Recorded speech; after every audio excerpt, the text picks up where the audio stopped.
আল্লাহর দিকে তাকিয়ে শেভ করিয়েন না। দেখেন এটা অনেক কিছু না, এমন না যে শেভ করলে আপনি একবারে কাফের হয়ে গেছেন, মুশরিক হয়ে গেছেন, এমন না। লজ্জা থাকা উচিত।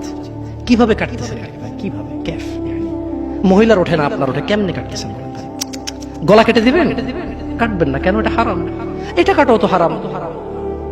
শুকর খাওয়া কি হারাম? এই যুবক তুমি দাঁড়াও, সবাই লক্ষ্য করবেন না, ওকে কেউ ভিডিও করিও না, পরে লজ্জা পাবে ইন্টারনেট আসলে। তোমাকে এখন শুকরের মাংস দেবো, খাবা? কেন খাবা না? জোরে বলো। আপনি শুকরের মাংস খাবেন? আপনি কুকুরের মাংস খাবেন? কেন খাবেন না? কেন? কেমন হারাম? শুকরের মাংস খাওয়া কি হারাম? এই এখানে তেলার এভাবে বলছি না। কেউ কি রাজি হবে তার বোনের সাথে জানা করতে?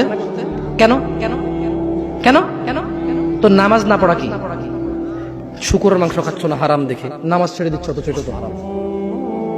তার মানে তোমার যদি স্বাদ লাগতো আর তোমার বাপ মা যদি শুকরের মাংস খাইতো, তুমিও খাইতা, হারাম আর বাস্তা। তোমার বাপ নামাজ পড়ে না যুবক, তাই তুমি নামাজ পড়ো না। তোমার বাপে ভাত খায় তাই তুমি ভাত খাও। পাকিস্তানের রুটি খায় তাই ওরা রুটি খায়। চাইনিজরা এইভাবে লাঠি দিয়ে খায়, ওরা লাঠি দিয়ে খায়। শোনো, তুমি বলতে চাচ্ছ তুমি শুকর খাও না কারণ এটা হারাম, তুমি মিথ্যু। তুমি একটা চরম মিথ্যাবাদী, ধোঁকাবাজ।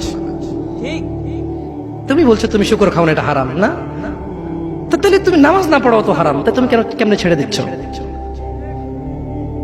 এই যুবক, তোমাকে যদি বলে ন্যাংটা হয়ে হাঁটো, হাঁটবা? কেন? কেন? কেন?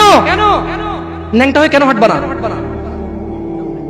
কি নোংরা কাজ? তো নামাজ পড়ো না, তোমার শরম লাগে না? শুকরের মদ কি রাস্তায় হেঁটে মদ খেতে পারবে? কার সাহস আছে? এখানে সাহসের অভাব নেই। বাপরে বাপ, এই কথা বলে আবার কারো সাহস জায়গায় দিতে চাই না, তবে অনেকেই চাইবে না। অনেকেই কেন? শরম। কেন? কারণ কেউ যদি রাস্তা দিয়ে হেঁটে হেঁটে মদ খায়, ওর সাথে কেউ মেয়ে বিয়ে দিবে? কেউ? আপনি রাজি হবেন রাস্তায় ভাবে মদের বটল নিয়ে হাতে হাতে মদ খায়, এর কাছে মেয়ে বিয়ে দিবেন? কেন?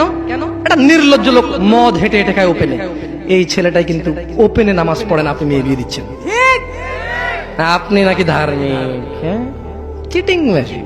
আমি আপনাকে বদনাম করতে আসিনি, কিন্তু আপনি মিথ্যুক, এটা বুঝে নেন।